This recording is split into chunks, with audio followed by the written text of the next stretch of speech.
Yan ang ano, 0.25% fee for each trade with a minimum of $0.1. We charge this fee to cover our operating cost. Okay? So, ito makikita mo dito sa upper left mo shares. Ito sa baba, total return, meron na akong $5. O, 2% na gain ko. O, okay na ba yan?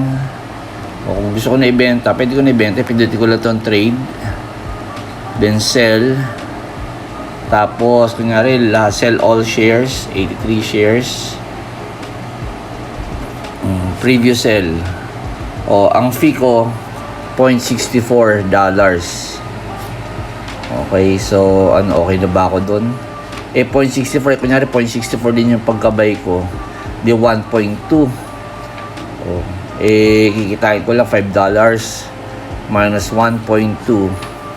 Di magiging $3.8 kikitain ko. So, ganun lang siya kadali. Nandiyan naman siya lahat.